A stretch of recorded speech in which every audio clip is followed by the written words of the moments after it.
Eric, I'm getting into wholesaling real estate. I've had too many contracts that I lock up and I can't move. No buyer's ever interested. Help, what do I do? I'm happy you asked. I'll tell you exactly what you need to do.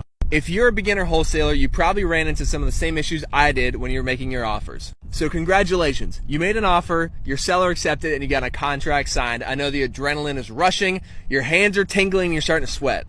And then, unfortunately, reality sets in because you push it out to buyers and all of them leave you on red. What does that mean? What did I do wrong? Here's the answer. I can almost guarantee you priced it too high. The issue most wholesalers have is they think, oh, I'll just lock it up anyway, and I'm sure I can convince some buyer out there to pay more for this property than they should. And while maybe you can get away with that once or twice, I promise you, you will not be able to run and operate a scalable business running that way. So, to ensure this does not happen, follow these steps. Step number 1, when calculating ARV, be very conservative with your comps. If the comps in the area are selling for $250, $275, $300, and $500, do not put $500 as your ARV because every buyer is going to see your comps and say, wow, this person's incompetent. Delete, block. So be conservative when running your comps. Use the lower end on the ARV and just protect yourself. Number 2, overestimate rehab budget. Way too many times I get sent deals and people say, oh, it's a $10,000 rehab when it needs an entire new kitchen, 2 bathrooms, and a roof.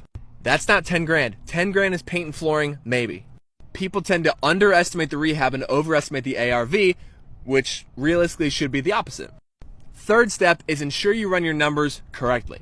Given today's climate, most buyers are no longer buying at 70 to 80% minus repairs. Most buyers are closer to the 50 to 60% minus repairs. So when you're running your numbers, take your conservative ARV, multiply it by 0.6 or by 0.55 or by 0.5, subtract your aggressive rehab costs, subtract your wholesale fee, and that's what you should be able to dispo it out for. Gone are the days of doing ARV times 0.9 minus $5,000 for paint and you're making 40 grand. If you missed that train, I'm sorry for you, but we're back to real wholesaling where you have to really be good at sales, really be good at negotiating, and get things at really good prices. So if you're new and can never move contracts, fix those 3 things and I promise you'll see results. With that, if you need help with those things, hop on in the Facebook group. There's a link in my bio. It's totally free.